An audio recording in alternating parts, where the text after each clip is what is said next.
wounds they explain. The gentle ones, the kind souls who absorb everyone's pain and never complain. But Carl Jung discovered something terrifying about empaths that changed psychology forever. When they finally snap, they don't break. They transform into something far more dangerous. Today, I'll show you the brutal moment when an empath erases you from their life, and why Jung called it the most psychologically complete transformation he ever witnessed. Jung's most terrifying case wasn't about violence. It was about the awakened ones. Empaths who seemed gentle and broken until something inside them snapped. These patients arrived at his Zurich clinic, carrying wounds they explained away, depression they blamed on themselves, apologizing for simply existing. These individuals had spent their lives as emotional shock absorbers of their social systems. Alcoholic parents' rage, spouses' infidelity, family dysfunction. They absorbed it all without complaint. They wore their pain like an invisible coat, heavy and suffocating, yet they never asked anyone else to carry even an ounce of it. But here's what made Jung's blood run cold. These empaths hadn't just been enduring abuse, they had been systematically studying it. While they appeared passive and broken on the surface, something else was happening beneath. Their minds were active, cataloging, analyzing, building complete psychological profiles of everyone around them. When Jung asked them to describe their relationships, he expected scattered thoughts from damaged minds. Maybe some vague complaints about being mistreated, perhaps confusion about why they kept ending up in painful situations. What he discovered changed everything he thought he knew about empaths. These patients kept detailed mental records of every person who had ever hurt them, not just surface-level observations, deep psychological maps. They knew their abusers' triggers, insecurities, and deepest fears. They understood the childhood wounds that created the adult monsters. They had mapped emotional patterns with surgical precision, tracking how certain situations would trigger specific responses, predicting behavior months in advance. They remembered every lie, every manipulation, every moment of gaslighting. They had timestamps in their minds for when the mask slipped and the truth showed through. They knew exactly what each person was hiding and why. But they had never used this knowledge, not once. They had simply observed, recorded, and remained silent, until something pushed them past their breaking point. Jung realized these empaths had been playing a completely different game than everyone else. While their abusers thought they were dealing with naive, trusting victims, they were actually dealing with psychological analysts who saw everything but chose to say nothing. The empaths weren't blind to the abuse. They were hyper-aware of it. They just hadn't decided to act on that awareness yet. Jung wrote that the empath's mind is not a victim's diary. It is a strategist's war room, waiting for activation. He realized he wasn't treating victims. He was sitting across from what he called psychological geniuses in hiding. Their genius wasn't in creation. It was in emotional archaeology. They could excavate people's deepest wounds just by watching micro-expressions. Think about what this actually means. While normal people process social interactions at face value, these empaths were operating on multiple levels simultaneously. They heard what you said, but they also heard what you didn't say. They saw your smile, but they also saw the micro-expression of contempt that flashed for 1/10 of a second before the smile appeared. They felt the room's energy shift when certain topics came up. They noticed everything, the way someone's voice changed pitch when they lied, the specific words people chose when they were hiding something, the body language that revealed discomfort or deception, the patterns in behavior that predicted future actions. They were reading a completely different book than everyone else, one written in a language most people don't even know exists. Jung began testing their abilities with a scientific rigor that surprised even himself. He brought in colleagues without telling his patients anything about them. No names, no backgrounds, no context whatsoever. Just a person sitting in a room. Within minutes, They could identify childhood traumas, relationship patterns, and professional insecurities. They could tell him which colleagues had troubled marriages, who was struggling with self-doubt, who was hiding addiction. Their accuracy rate was 97%. Let that sink in. These weren't lucky guesses or cold reading tricks. These were precise, detailed psychological assessments based purely on observation. One patient correctly identified that a colleague had an absent father, was compensating through workaholism, and was terrified of emotional intimacy. All from a 15-minute interaction where barely 20 words were exchanged. Anna wasn't psychic. She was simply paying attention at a level most humans never reach. What others call intuition, she called data collection. What others dismissed as paranoia, she understood as pattern recognition. She had spent her entire life developing this skill because her survival depended on it. When you grow up in chaos, you learn to read the room perfectly. You learn to predict violence before it happens. You learn to sense mood shifts before they become dangerous. This toxic environments create not just trauma victims, but emotional experts, people who had to become psychologists just to survive their own families. Jung started to understand something revolutionary. Empaths don't just feel more deeply. They process emotional information faster and more accurately than anyone else.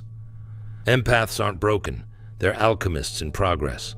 The Alchemist's Path gives you drills, Jung-based boundaries, and 3 exclusive chapter videos to turn overwhelm into clarity. By Surreal Mind, 236-page downloadable ebook, in stock. Begin now at thesurrealmind.com. Their brains are wired for pattern recognition in human behavior. It's not a weakness. It's an advanced cognitive function that most people simply don't possess. But here's the tragedy. Society had taught them this gift was a curse. Every time they tried to voice what they saw, the lies, the manipulation, the hidden agendas, people called them too sensitive or overly emotional. They were told they were imagining things, reading too much into situations, creating problems where none existed. Can you imagine what that does to a person? You know something is true. You can see it clear as day.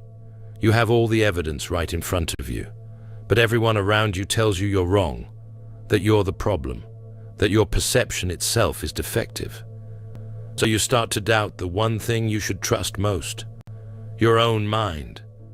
They learn to silence themselves, to doubt their perceptions, to apologize for seeing what others couldn't.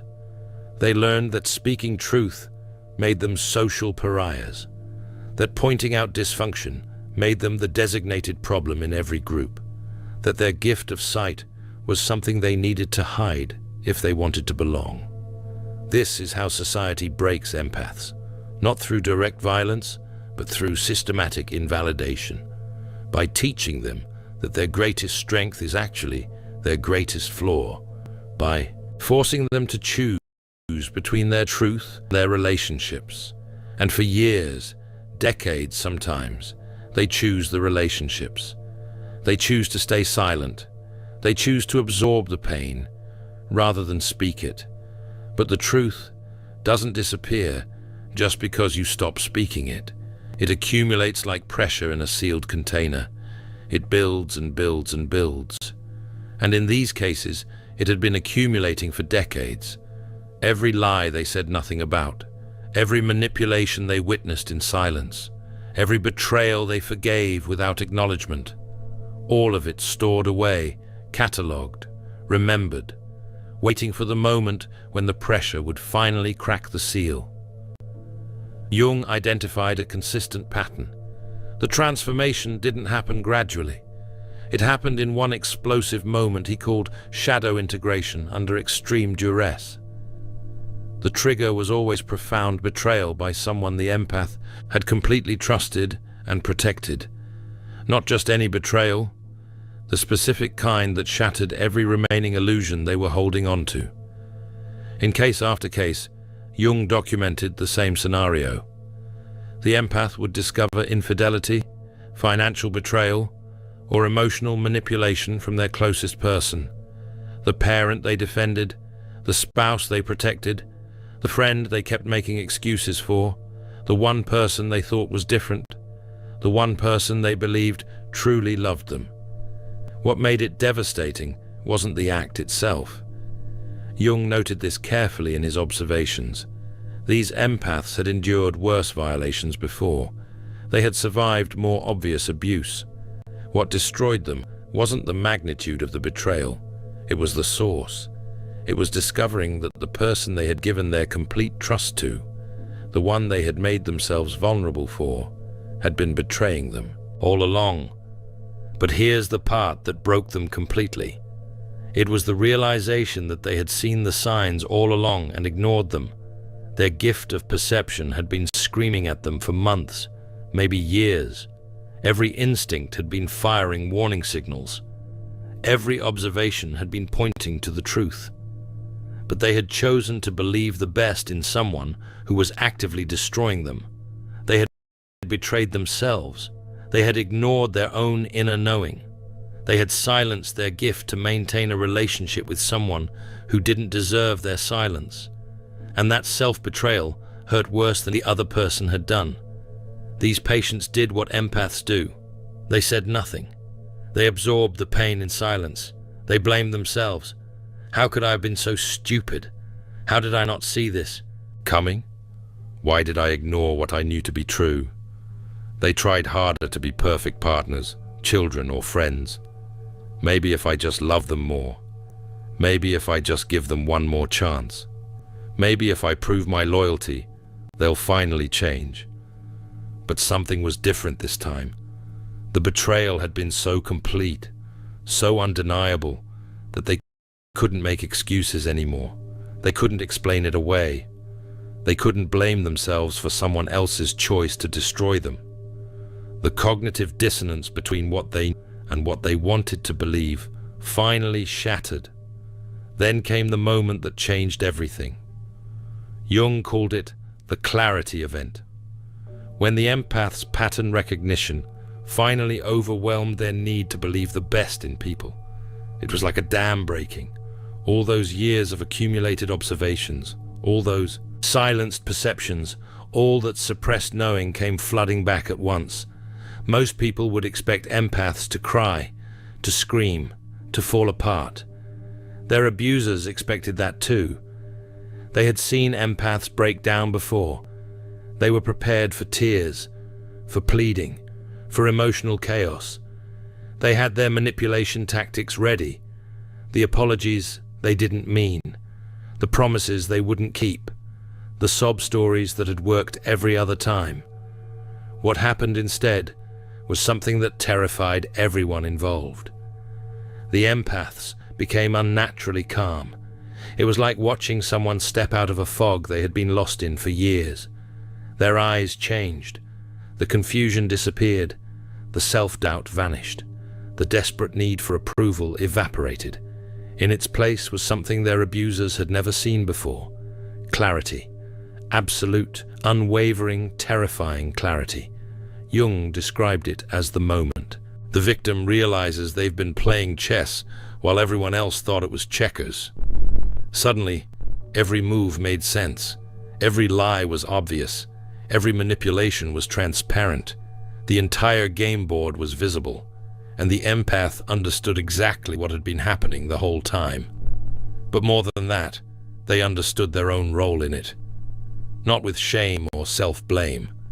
With simple acknowledgement. I saw this. I knew this. I chose to ignore it. And now, I'm choosing to stop. There was no drama in this realization, no theatrics, just a quiet internal shift from victim to observer, from someone being acted upon to someone making a conscious choice. The abusers felt this shift immediately. Even before the empath spoke a word, something in the energy changed. The person who used to flinch at raised voices now sat perfectly still. The person who used to apologize for everything now maintained eye contact without blinking. The person who used to absorb blame like a sponge now radiated a quiet power that made the abuser deeply uncomfortable. Jung documented what happened next, as the most chilling psychological transformation he ever witnessed. These empaths didn't attack. They didn't rage. They didn't lose control. They simply began to speak truth. But it wasn't emotional truth. It was forensic truth. They revealed everything they had observed, catalogued, and silently endured. Not with cruelty, with clinical precision, like surgeons identifying each diseased organ before removing it, like detectives laying out evidence that had been gathered over years of careful observation.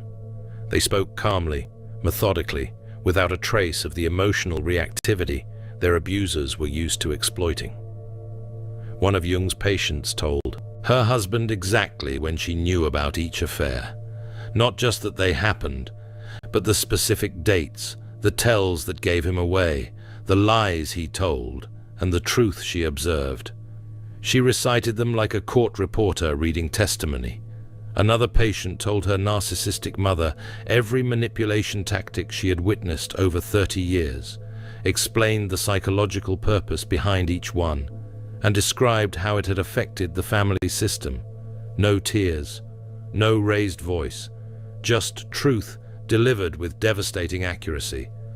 This wasn't revenge, it was clarity.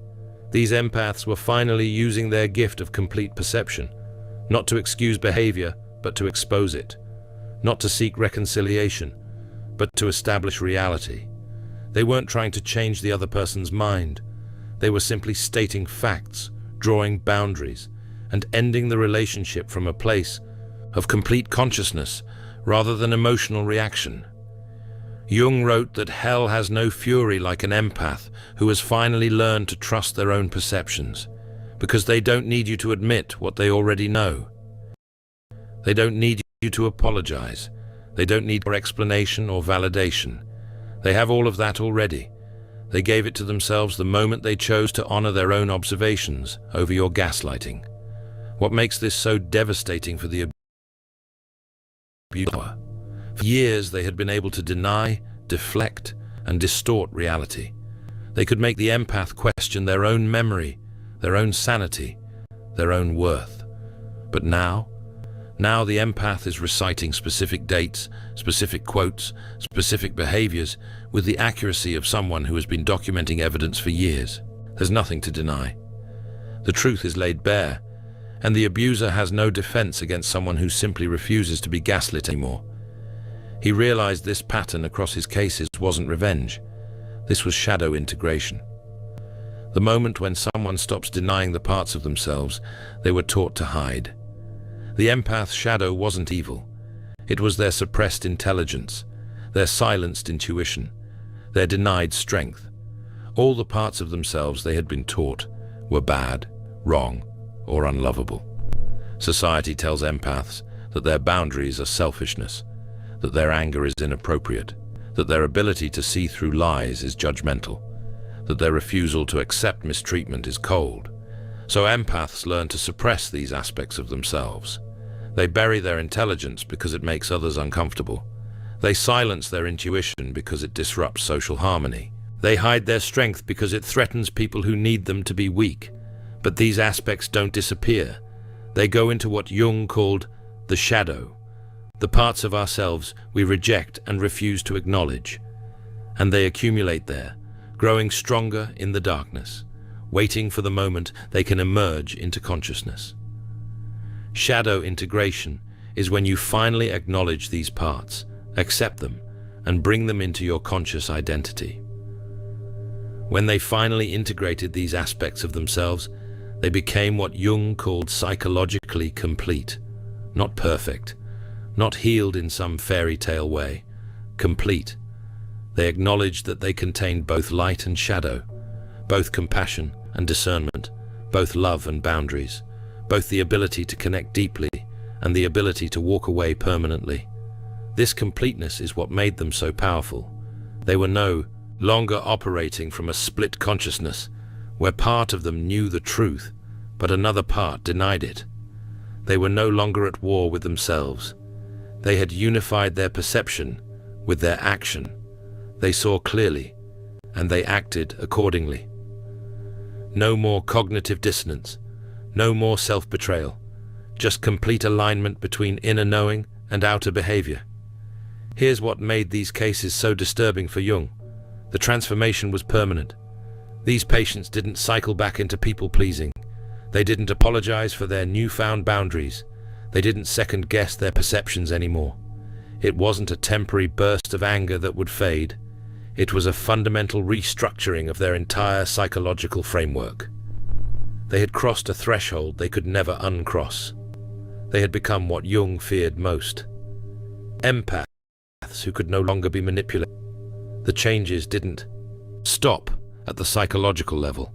Jung documented how these individuals' entire lives transformed within months.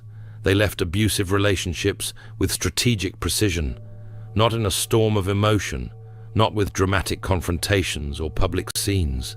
They simply made a plan and executed it with the same calm clarity they had brought to that first conversation. They cut contact with toxic family members without emotional drama. No more trying to explain. No more attempting to get the other person to understand. No more hoping for change or waiting for apologies that would never come. Just clean, complete, permanent removal. They blocked numbers. They returned gifts, deleted photos. They erased every trace of the relationship from their lives, as if the person had never existed. This is what Jung found most fascinating. These weren't impulsive decisions made in anger. These were calculated choices made from a place of absolute clarity. The empaths knew exactly what they were doing and why. They had grieved the relationship long before they left it. By the time they took action, they had already emotionally detached. The person they were leaving was already gone from their hearts. The physical separation was just the final administrative task. They rebuilt their lives on their own terms, with a focus and determination that shocked everyone who knew them. The person who couldn't make a decision without consulting everyone suddenly knew exactly what they wanted.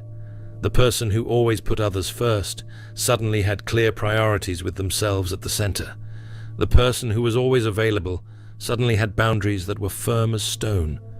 Jung observed them becoming what he called selectively empathetic, still deeply caring, but strategically protective of where that care flowed. They didn't lose their ability to feel deeply. They didn't become cold or heartless. They simply became conscious about who deserved their empathy and who was using it to manipulate them. They could still feel someone's pain. They just no longer felt responsible for fixing it, especially when that person kept creating their own suffering. The most disturbing part for Jung was how these transformed empaths' presence affected others. People who had once walked all over them suddenly felt nervous around them. They couldn't explain why. These empaths weren't aggressive or cruel. They weren't threatening anyone or seeking revenge. But everyone sensed something had fundamentally changed. The energy was different. The dynamic had shifted. The power balance had been completely rewritten. Jung identified what he called the predator's instinct. Manipulative people can sense when their usual tactics won't work. It's like an animal instinct they have. They test boundaries automatically, looking for weakness, probing for entry points. But with awakened empaths, every probe hits a wall. Every manipulation attempt falls flat. Every guilt trip bounces back. The empath just looks at them with calm eyes that see everything and say nothing. And that silence is more devastating than any argument. They avoid integrated empaths like vampires avoid sunlight, because vampires need to feed, and these empaths are no longer food. They're no longer sources of energy to be drained. They're no longer emotional dumping grounds. They're no longer available for the games predators like to play. And predators can feel this immediately. They don't consciously understand it. They just know that this person is no longer safe to approach. These awakened empaths don't need to announce their power. Others can feel it in their bones. There's a backbone there now that wasn't present before, a quiet strength that makes predators uncomfortable. It's in the way they hold themselves, the way they maintain boundaries without explaining, the way they say no without apologizing, the way they end conversations that aren't serving them, the way they refuse to engage with manipulation or accept responsibility for others' emotions. Jung documented cases where toxic people simply disappeared from these empaths' lives without being told to leave. They just stopped calling, stopped showing up, found other victims to target. Because empaths who know their worth and trust their perceptions are simply not worth the effort.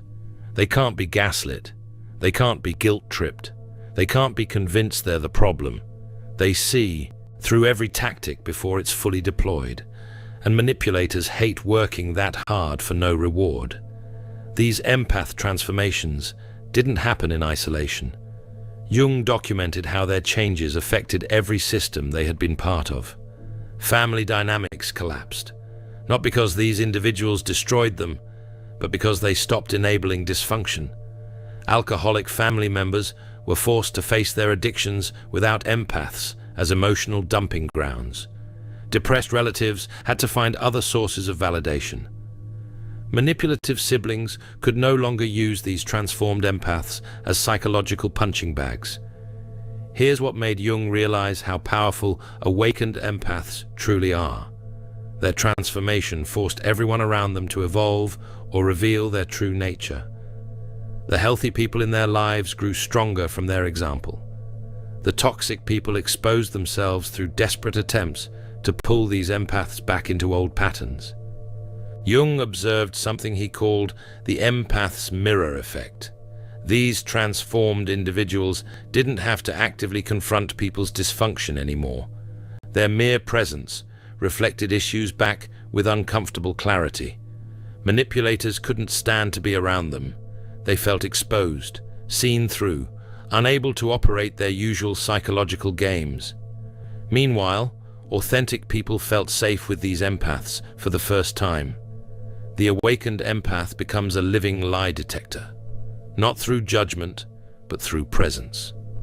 Jung documented how entire social systems would reorganize around these individuals.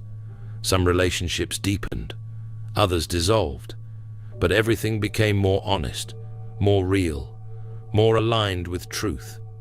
Jung spent years following these transformed patients. What he discovered kept him awake at night. These individuals had become extraordinarily successful. Their businesses thrived because they could read clients' real needs before they voiced them. Their new relationships were healthy because they could identify emotional predators within minutes. Their decisions were flawless because they trusted their intuitive intelligence completely. Jung realized something that made his blood run cold. These empaths hadn't become less empathetic. They had become perfectly empathetic, which meant they were also perfectly strategic. They could manipulate others as easily as they had once been manipulated. They understood human psychology at a level that made them nearly omnipotent in social situations. Here's what truly terrified Jung. These transformed empaths chose not to use this power destructively. They could have destroyed every person who had ever hurt them. Instead, they simply removed toxic people from their lives and moved on. Jung realized he had witnessed the birth of what he called the integrated empath, someone with both the sensitivity to feel everything and the wisdom to choose what deserved their energy. His private notes reveal his amazement. He had observed something beautiful and terrible. These individuals had become what every manipulator fears most, someone who can see through them completely, but no longer needs anything from them. That's the ultimate erasure, not hatred, not revenge, complete indifference backed by absolute clarity. But this transformation comes with dangers that Jung documented extensively. Superior perception either destroys or transforms. There's no middle ground. You either integrate this gift consciously or it consumes you. Jung identified 3 specific dangers that make this gift a curse if not properly integrated. These are the traps that empaths fall into when they awaken to their power but don't have the wisdom to wield it properly. First, collective unconscious disruption.